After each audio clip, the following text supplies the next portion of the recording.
I walked into the courtroom, and the first thing I noticed was the smell. It wasn't the usual scent of cheap cologne and desperation that hangs in the air of small claims court like a bad fog.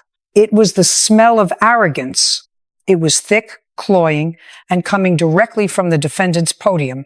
I adjusted my robe, took my seat, and looked over the rim of my glasses. The silence in the room wasn't respectful. It was terrified. And I don't do terrified. I do order. I do facts. And I certainly do not do nonsense. Petri Hawkins-Byrd, my bailiff, stood to my right, looking sharper than attack, but I could see his eyes darting. He sensed it too. The energy was off. On the plaintiff's side stood a young man, barely 20, shaking so hard I thought his teeth were going to chatter right out of his head. On the defendant's side stood a man in full uniform, Chief of Police, according to the docket, Chief Harrison Miller. He stood with his legs spread wide, chest puffed out, hands resting on his utility belt. He wasn't looking at me. He was looking through me. Big mistake. "Be seated," I commanded, my voice cutting through the tension like a hot knife through butter. I opened the file. "Plaintiff, Mr. Henderson, you are suing the defendant, Chief Miller, for $5,000 for false imprisonment and destruction of private property. Is that correct?" The boy opened his mouth, but nothing came out. He looked at the chief, then back at me, his eyes wide. "Mr. Henderson," I snapped, "look at me. He's not going to help you. I'm the only one who can help you, and right now you're wasting my time. Is that correct?" Yes, Your Honor," he squeaked. "And you," I turned my gaze to the chief, "you are countersuing for defamation of character. You claim this boy ruined your reputation." Chief Miller smirked, actually smirked. He went to the papers, Judge, spouted lies. "I run a tight ship. I don't appreciate some punk kid dragging my badge through the mud." I leaned back, crossing my arms. "I don't care what you appreciate. I care about the law. Now, Mr. Henderson, quickly tell me what happened. And don't give me the history of the world, just the day in question." The boy took a breath. I was filming a traffic stop from the sidewalk, legal distance. The chief, he pulled up in his unmarked car. He got out, told me to stop filming. I said I had rights. He grabbed my phone, smashed it on the ground, and threw me in the back of his car for 3 hours without booking me. I looked at the chief. He was rolling his eyes. "Baloney," he muttered. "Excuse me?" My voice dropped an octave. "Did you just speak?" I said, "It's baloney," Miller said, his voice booming. He was used to people shrinking when he spoke. He didn't realize he was speaking to the only person in the room who outranked him. The kid was interfering with police work. I secured the scene. "By smashing a phone?" I asked, raising an eyebrow. "Is that standard operating procedure in your precinct? Secure the scene by destroying evidence? Because where I come from, that's called assault and destruction of property." "You weren't there," Judge Miller said, leaning forward. His tone was patronizing, dangerously patronizing. "You don't know what it's like on the streets. Don't tell me what I know," I shot back, leaning forward myself. "I was a prosecutor in family court for years. I've seen more grit in a day than you've seen in your entire career writing speeding tickets. Now, answer the question. Did you smash the phone?"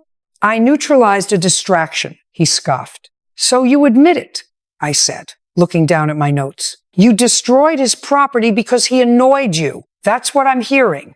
You think because you wear a badge, the rules don't apply to you. Let me tell you something, Chief. Beauty fades, but dumb is forever. And destroying evidence on a public sidewalk is dumb." Miller's face turned a shade of red that matched the stripes on the flag behind me. He wasn't used to this. He was used to judges who played golf with him on Sundays. He wasn't used to a 5'2" woman undressing his ego on national television. "I am the law in this town," he shouted, his hand twitching near his belt. "You are a public servant," I yelled back, slamming my hand on the desk. "You serve the public. You don't rule them. And right now, you are serving me a whole lot of attitude and not a single shred of legal defense. You can't talk to me like that." Miller growled. He took a step away from the podium. Byrd took a step forward, back behind the podium, sir. Miller ignored him. He was locked on me. His eyes were wild. This was a man whose entire identity was built on control, and he was losing it. I've put away criminals tougher than you, and I've eaten breakfast burritos tougher than you, I quipped, though my internal radar was screaming. This man was unstable. Now, judgment for the plaintiff in the amount of $5,000. Case closed. Goodbye. I banged the gavel. That sound usually ends it. The litigants bicker, they walk out, I make a witty comment to Byrd, and we move on. But not today. Miller didn't move. He stood there, vibrating with rage. No, he said. Excuse me? I looked up, removing my glasses. The case is over. Step out. I said, no, Miller roared. And then the unthinkable happened. It happened in slow motion and fast forward all at once. His right hand, the one that had been twitching, dropped to his hip. He unsnapped the holster. The air left the room. The audience gasped, a collective intake of breath that sounded like a vacuum. I didn't flinch. I didn't duck. I froze, my eyes locking onto his hand. Logic dictates that you hide. Instinct dictates that you run. But I am Judge Judy Sheindlin, and I do not run from bullies. He drew the weapon, a black service pistol. He raised it, leveling it directly at the bench, directly at me. I'm the chief, he screamed, the gun shaking in his hand. You don't judge me, I judge you. For a split second, the absurdity of it hit me. A police chief in a courtroom pulling a gun on a judge over a $5,000 small claims case. It was the ultimate temper tantrum. Put it down, I said. My voice wasn't loud. It was cold. Absolute zero. You are making the biggest mistake of your life. Shut up, he waved the gun. It had been perhaps 3 seconds since he drew. That was 2 seconds too long for Byrd. I saw the movement out of the corner of my eye. Byrd didn't shout. He didn't announce himself. He moved with the terrifying speed of a man who has been waiting for a reason to protect his court. He vaulted the small distance between his station and the defendant. Miller tried to turn, but he was too slow. Byrd hit him like a freight train, a massive, bailiff-sized freight train. Clatter, the gun skittered across the floor, spinning wildly before coming to a rest near the court reporter, who was currently trying to merge with the carpet under her desk. Byrd had Miller pinned to the floor in an instant. The chief was screaming, thrashing, cursing. Get off me! I'm the chief! This is assault on an officer! You are under arrest! Byrd's voice boomed, drowning out the chief's pathetic cries. Stop resisting! 2 other court officers burst through the side doors, weapons drawn, but disciplined. They swarmed the pile. I sat there. I hadn't moved an inch. My heart was hammering against my ribs like a trapped bird, but my face was stone. I watched as they cuffed his hands behind his back. I watched as they dragged him up, his uniform disheveled, his face pressed against the carpet, his dignity left somewhere back near the podium.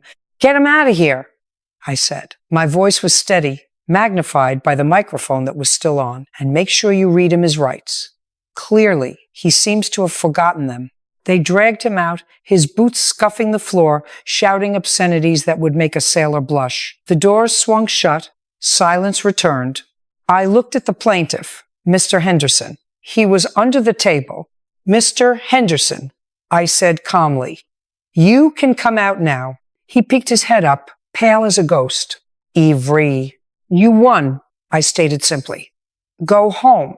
I looked at Byrd, who was adjusting his tie, breathing slightly heavily but otherwise composed.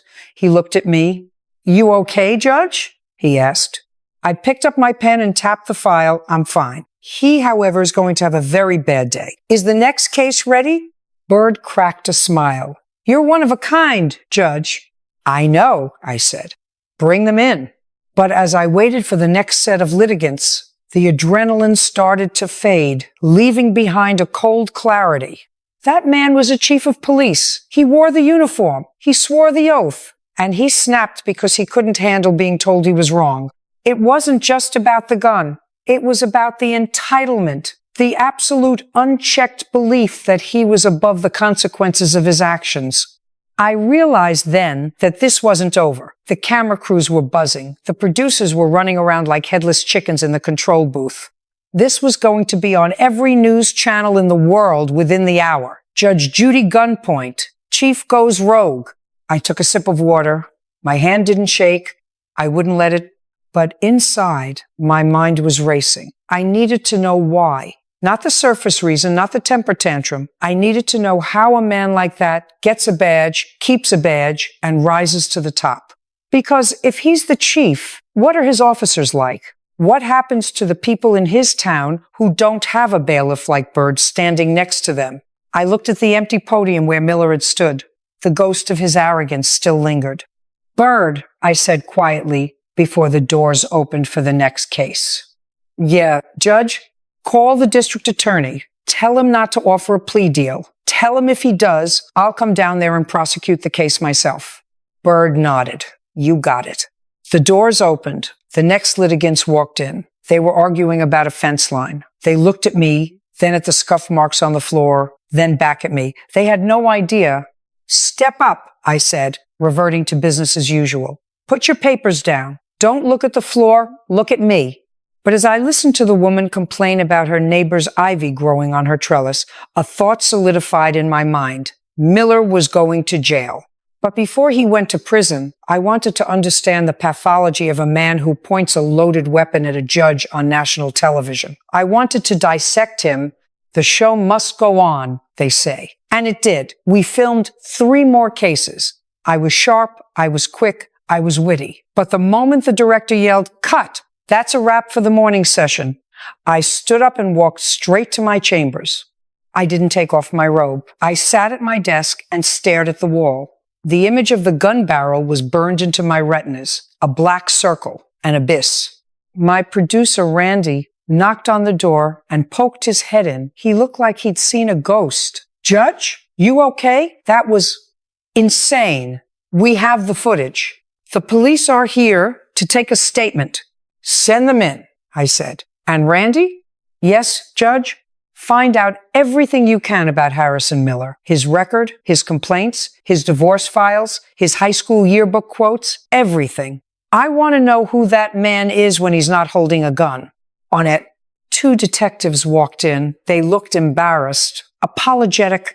"Judge Sheanlin," the older one said, "we are so sorry. We had no idea he was armed. He bypassed the metal detectors because he showed his badge. Professional courtesy, I repeated, tasting the words like sour milk. That courtesy almost got my bailiff killed. It almost got me killed. There is no courtesy in my courtroom, detective. There is protocol. From now on, the Pope gets frisked if he walks through those doors. Do I make myself clear?" "Crystal clear, Your Honor."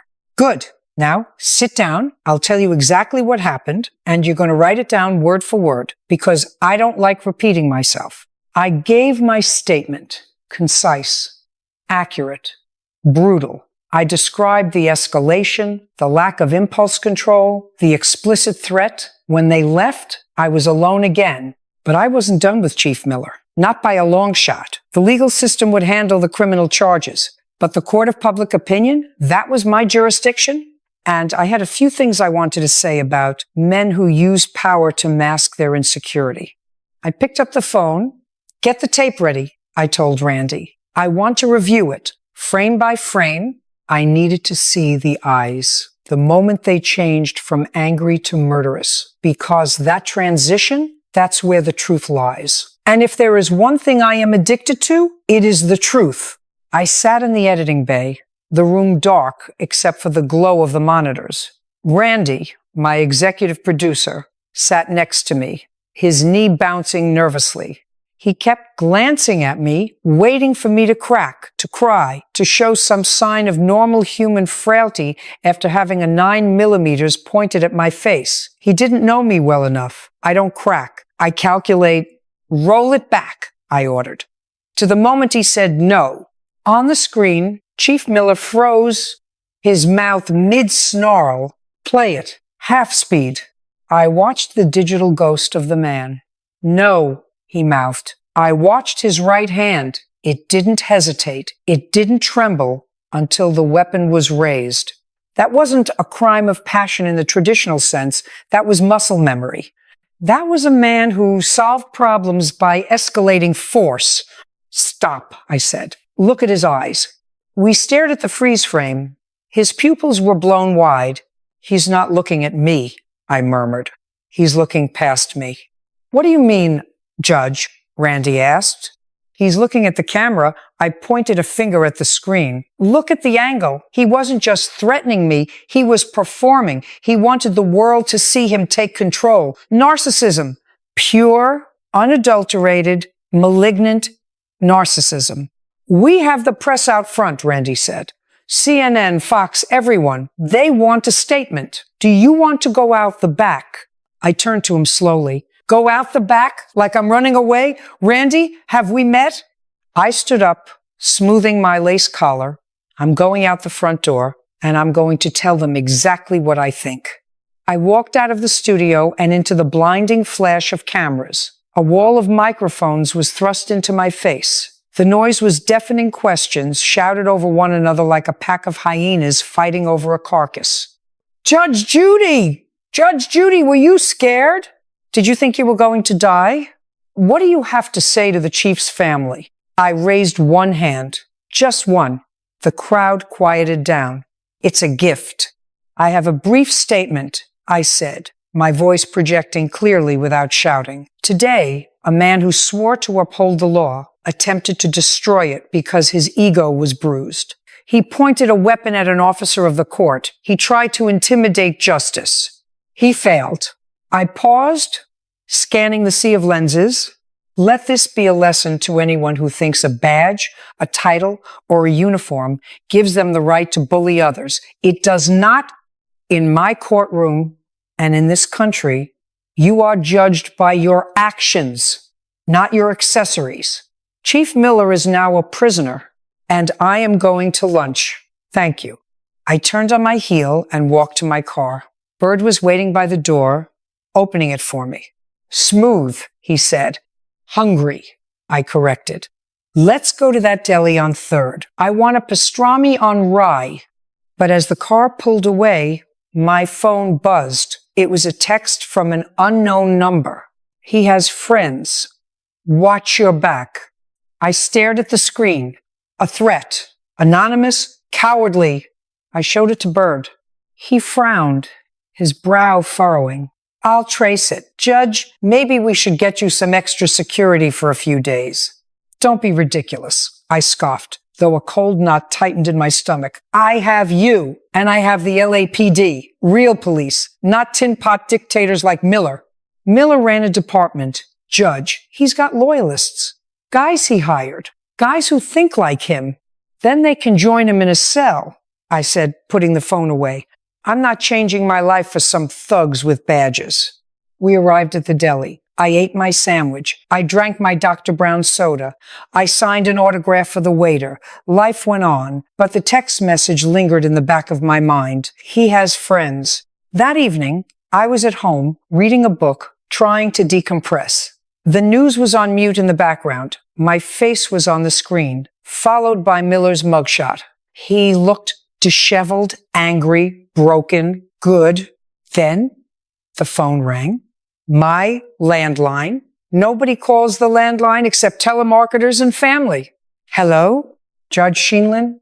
A voice. Deep, distorted. Speaking. Who is this? You embarrassed a good man today. I embarrassed a criminal. I corrected instantly. And you're interrupting my reading. Speak up or hang up. You think this is a game? You think because you're on TV, you're untouchable? We know where you live. We know your schedule. I felt a surge of anger. Not fear, anger. Listen to me, you coward. If you have something to say, come say it to my face. Don't hide behind a voice modulator like a villain in a cheap movie. Who are you? We are the blue wall, the voice said. And you just ran into it. Click. I held the receiver for a moment, listening to the dial tone, the blue wall, that nonsense code of silence where bad cops protect bad cops. I slammed the phone down, I called Byrd immediately. Petri, I said, we have a problem. Another threat? A call, the blue wall. They're trying to rattle me. I'm coming over, Byrd said. I'm bringing a couple of guys. Fine, I conceded, but park around the back. I don't want the neighbors gossiping. While I waited, I went to my study. I pulled up the research Randy had sent me on Miller. It was a digital dossier. Harrison Miller, 48 years old, chief of police for 6 years in a mid-sized town called Oak Creek. Before that, 15 years in the LAPD. Left under undisclosed circumstances. Undisclosed, I muttered. I bet.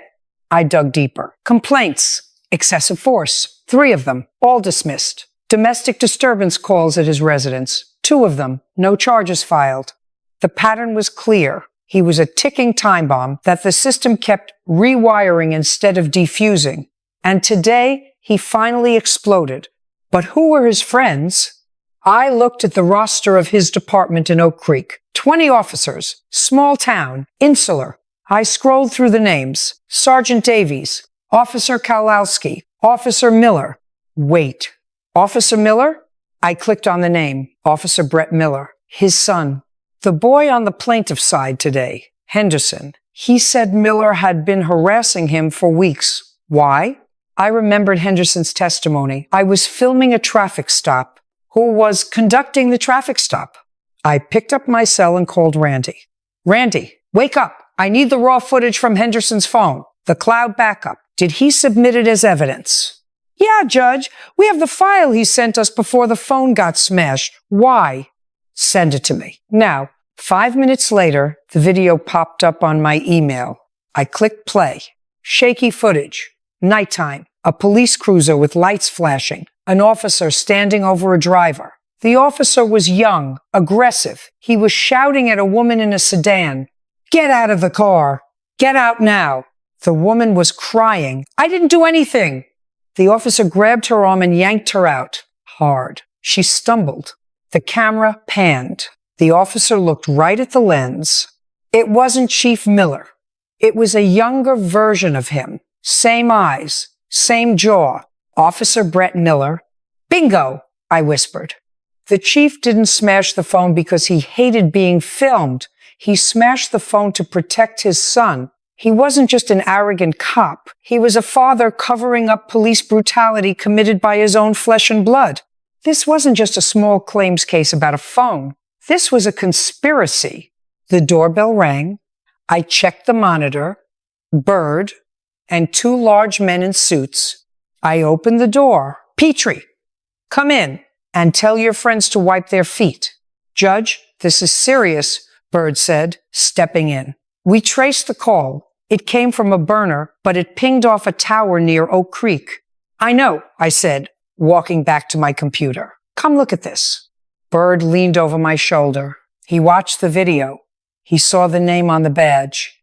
The sun, Byrd said, his voice low. The sun, I confirmed. The apple doesn't fall far from the tree. In this case, the apple is rotten and the tree is poisonous. Miller wasn't just defending his ego in my courtroom. He was defending his dynasty. So the threat, Byrd reasoned, it's probably the sun or the sun's buddies. Exactly. And do you know what we do with bullies, Petri? Byrd cracked his knuckles. We shut them down. We don't just shut them down, I said, a grim smile forming. We expose them. Tomorrow morning, I'm not just going to be a judge. I'm going to be a whistleblower. Judge, that's dangerous, Byrd warned. These guys are desperate. Desperate people make mistakes, I said, and I'm counting on it. I want you to get the LAPD Internal Affairs on the phone, the head of it. Tell him Judge Judy wants to talk.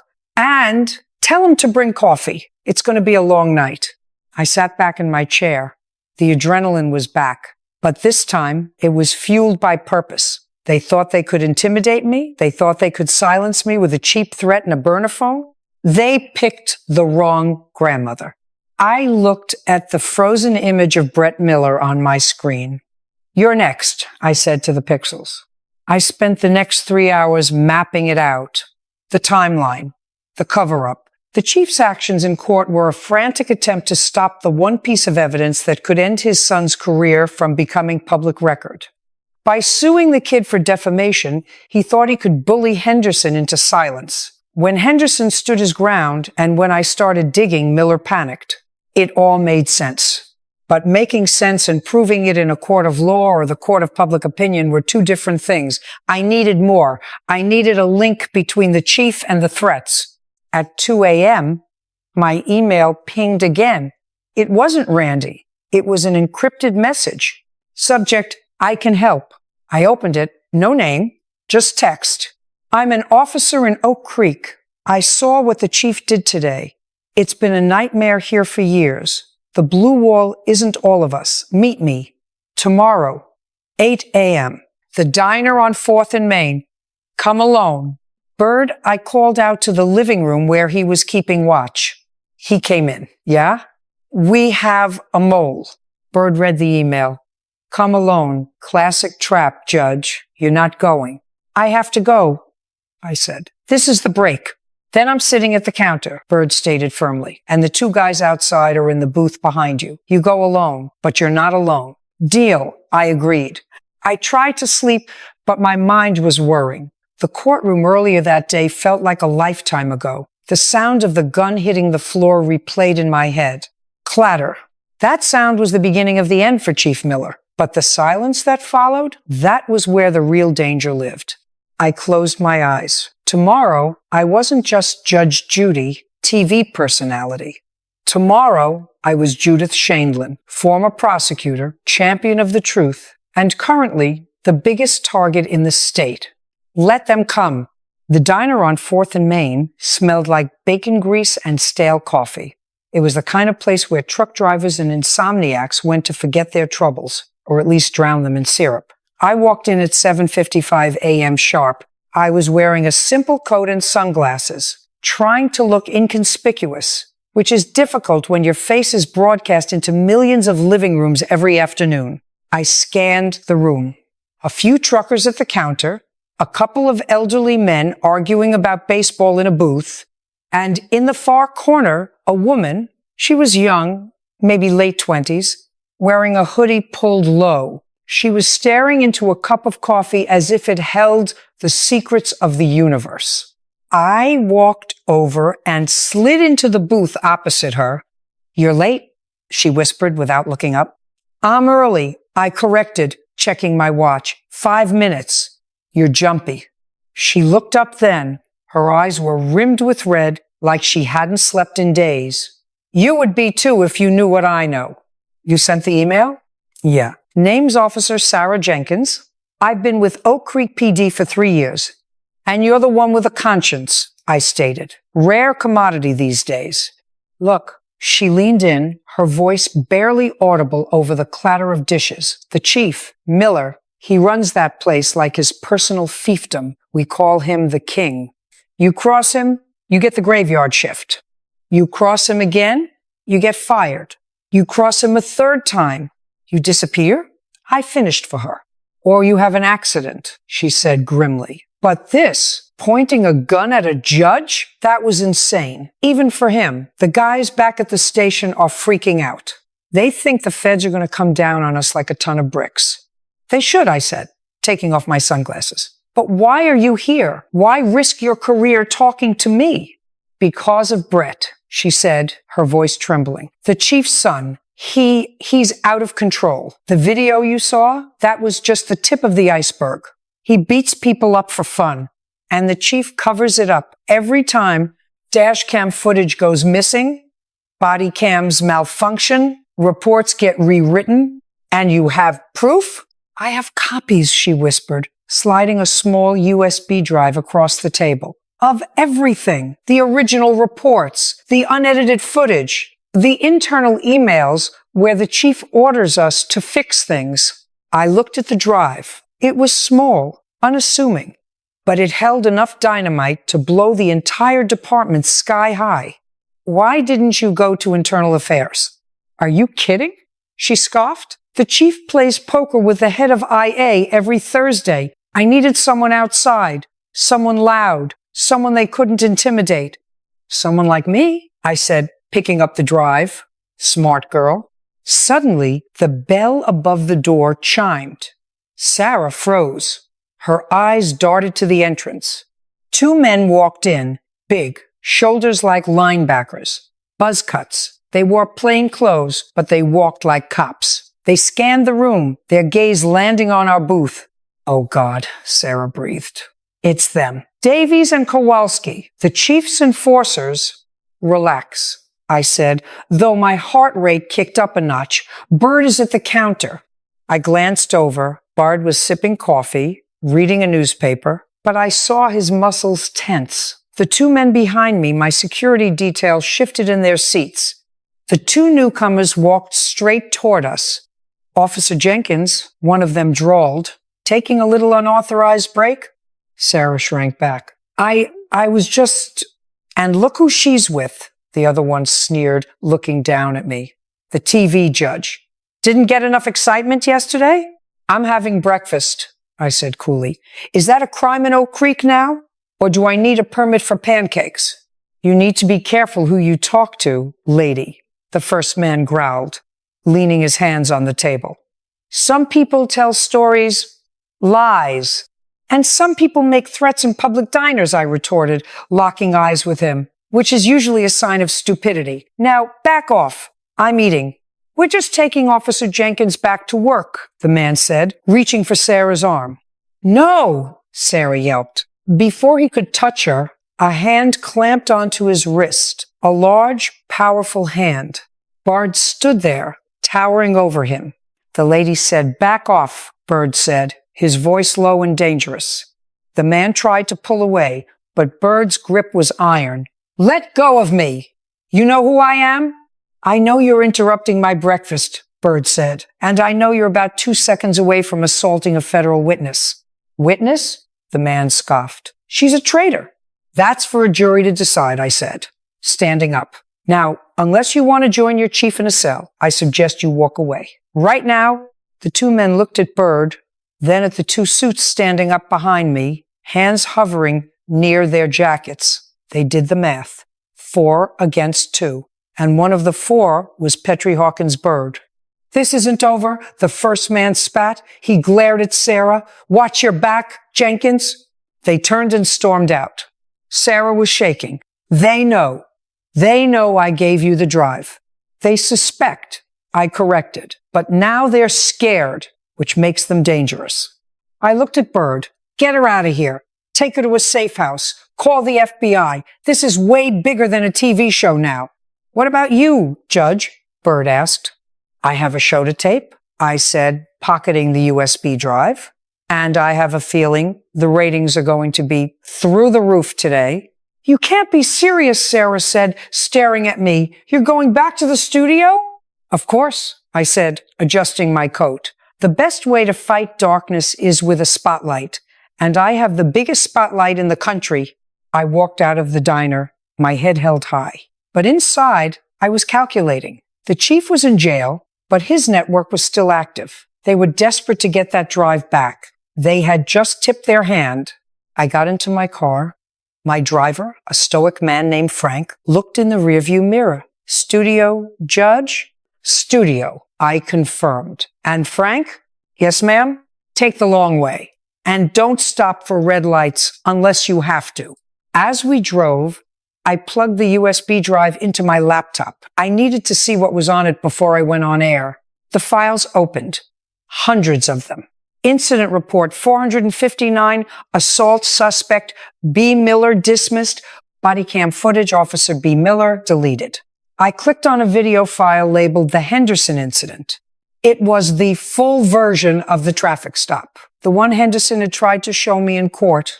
Brett Miller wasn't just aggressive, he was drunk.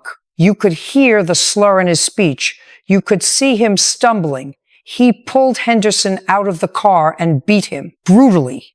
Then a second car pulled up. Chief Harrison Miller got out. He didn't arrest his son. He didn't call an ambulance. He grabbed the phone from Henderson's hand and smashed it. Then he turned to the other officers on the scene, Davies and Kowalski, and said, "Get rid of this.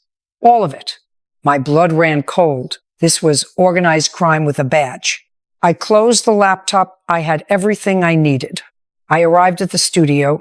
The parking lot was swarming with press. I ignored them and went straight to my dressing room. Randy was waiting.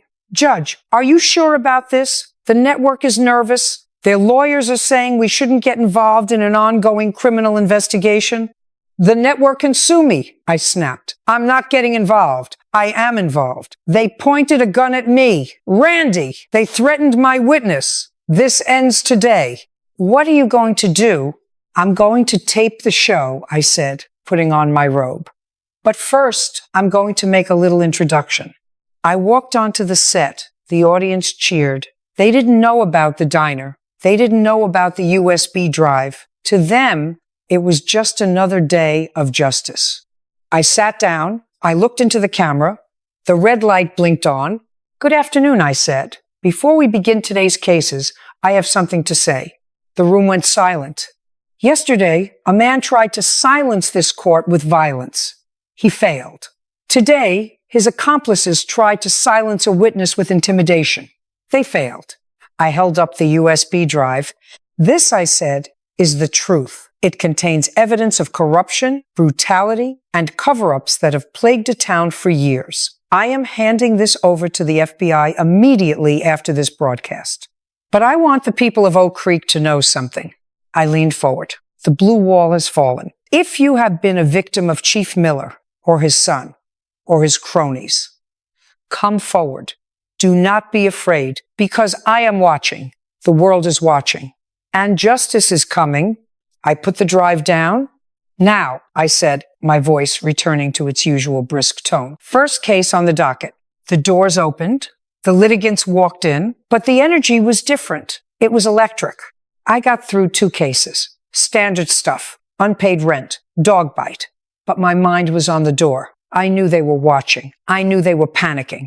Midway through the 3rd case, my bailiff, the one filling in for Byrd, approached the bench. He handed me a note. "FBI is here. They have warrants. They're at the Oak Creek station now." I smiled. A small, satisfied smile. "Judgment for the plaintiff," I said, banging the gavel. "We're done for the day." I walked back to my chambers. Byrd was there. He looked tired but relieved. "It's done," he said. "The feds raided the station. They arrested Davies, Kowalski, and Brett Miller. The chief is being transferred to federal custody. And Sarah? Safe. She's with the marshals." I let out a breath I didn't know I was holding. It was over. The adrenaline crashed, leaving me exhausted. "You did good," Judge Byrd said. "We did good," I corrected. "Now, get me out of here. I need a nap, and maybe a vodka tonic." "It's 2 p.m., Judge. It's 5 p.m. somewhere, Petri. Don't judge me." We walked out to the car. The press was still there, shouting questions. "Judge Judy! Judge Judy! Is it true you took down an entire police department?" I stopped. I looked at the reporter. "I didn't take them down," I said. "They took themselves down. I just turned on the lights." I got in the car. As we drove away, I looked back at the studio. It was just a building, a set. But inside those walls, for a brief moment, we had done something real, something that mattered. The phone buzzed again. Another text. "Thank you. Sarah." I smiled and put the phone away. Justice served. Case closed.